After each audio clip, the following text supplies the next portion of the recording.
one of the fundamentals of Musar, this concept of not only self-analysis, introspection, striving for self-improvement, working what Rabbi Yisrael incorporated, and I wouldn't say maybe he wasn't the original one in terms of the concept, but certainly he brought it into the focus of Klal Yisrael to a unique degree, is using Chazal, using the Sfarim, and internalizing the messages of the Sfarim, the various Musar Sfarim, to raise our levels. That whole idea really focuses on subtleties. It's really, of course, sometimes a person can jump great levels, go from a lower level to a much higher level, but that's really not, while it happens, it's really not the day-to-day experience that really Rabbi Yisrael was focusing on. He was more focusing on the fact that the more a person internalizes these Musar concepts and works on oneself through self-analysis and the various methods of trying to improve, the idea is what we're bringing to the surface and to the forefront the spiritual potential that we have inherent within us. And a lot of times, even though maybe we might know certain things, the idea of Musar is to bring them to a more visceral level, where we're able to respond to the pressures and to the challenges of life in a more successful way, because we have these ideas deeper. We're trying to make these ideas that we know are important be brought out from ourselves when the challenges arise, on a level where we have them ready for access. A lot of times, we find, I'm sure we can find it in the secular world as well, where you might know certain things, but when, push comes to shove, we get a little discombobulated. We lose sight of what's real. We can't sort of draw from those powers that we've been working on, because we don't have them as deeply embedded in our emotional infrastructure. They're more removed, and therefore we can't access them. But if we can work on them and get them to a heightened level of response, these response teams that the great professionals that are able to keep cool and understand under pressure what really is really happening. So that's really what our life's goal is all about, is bringing these ideas, sometimes in terms of our character traits, in terms of performance of mitzvos, in terms of other challenges. Are we able to rise to the occasion because we have these feelings and these ideas, these emotions right there for access, because they're at the forefront. They're not just embedded deeply in our subconscious, and they're actually usable, and they help us. In Parshas Noach, we see sort of two examples where things that could be somewhat confusing, things that we think we have, we don't really have, or maybe we could have had them a little bit better. And we see it on two different levels, from two extreme opposite sides of the spectrum. The famous Rashi, it's really a mind-boggling Rashi, and again, one that has to be understood properly. But when the Torah says that Noach entered into the Teva b'pnei Amabel, right from in front of the waters of the Mabel, Noach, that's how got Noach into the Teva. What does b'nei Amabel means? What do those words represent? So Rashi says that a little bit of a scathing statement, and again one that needs to be understood, is that Noach was miketane emunah. He was those of lacking or of deficient levels of amunah. Why? Because he would not go into the teva. And there might be other pshatim, but Rashi says, his words are clear.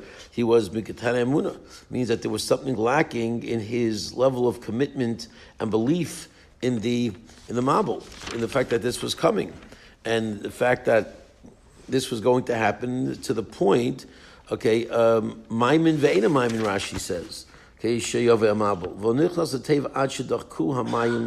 and he would not enter the teva until literally the waters pushed him in.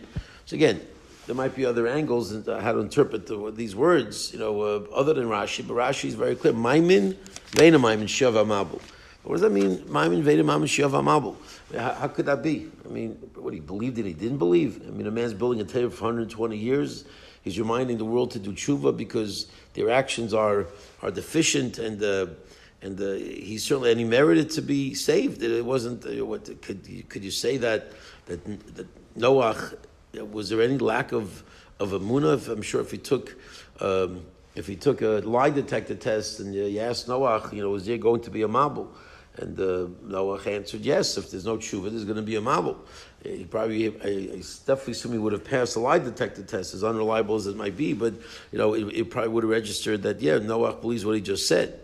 But here you see an incredible example where had Noach been on a higher level, he would have been able to internalize that trust and that fundamental belief of that which he was building. And you think that those 120 years of building the table would have been the ultimate Musa Seder to incorporate this truth that this is going to happen.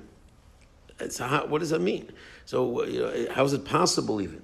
And again, these are all subtleties, and these are things that are measured on very, very, infinitesimal levels of different levels of commitment. You can't say Noach, of course, didn't believe, but Rashi is indicating that he just didn't come to the level of the absolute response system that was necessary. He as much as he believed it intellectually, he didn't have it on that emotional level where when the time came to actually go into the teva, this can't be that storm. It can't be what I was talking about for 120 years. It just can't.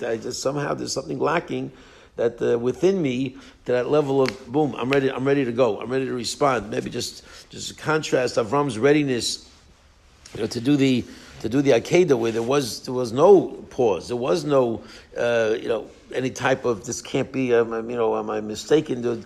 Not that the situations are exactly the same. They're not exactly the same, but they're pretty.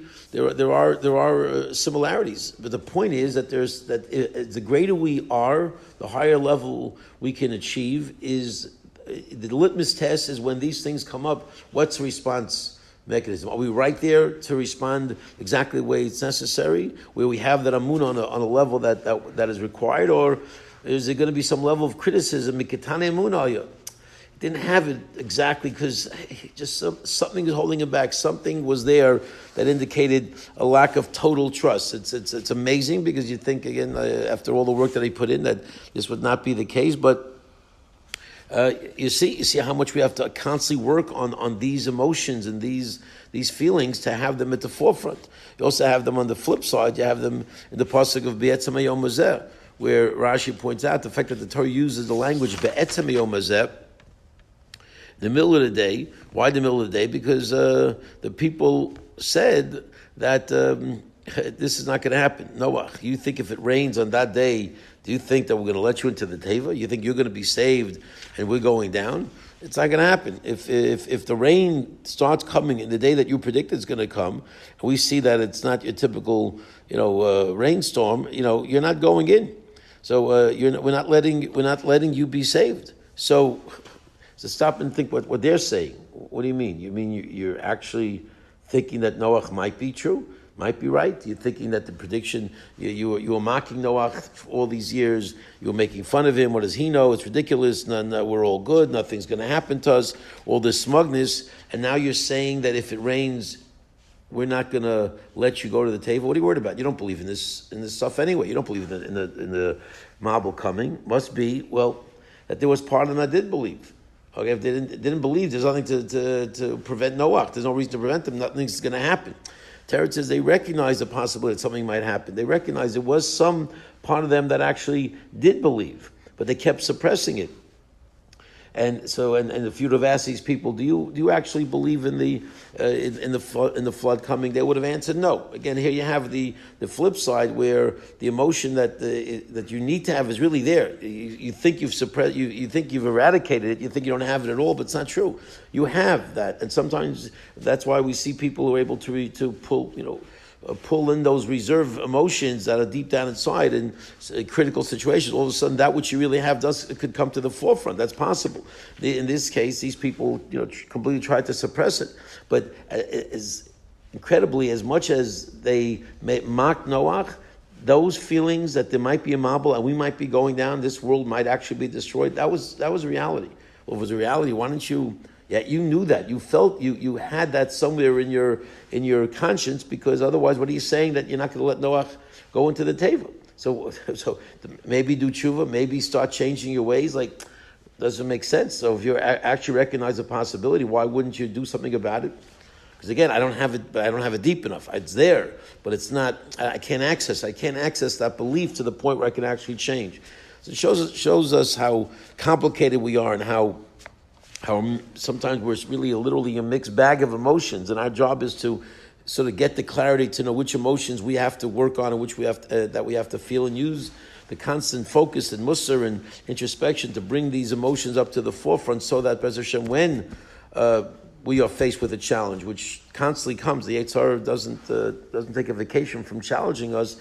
Be'ez Hashem, we're always able to see that test, to tap into those emotions that hopefully are right there, that we need to access, that are important. Be'ez Hashem, always continue to go michayil l'chayil.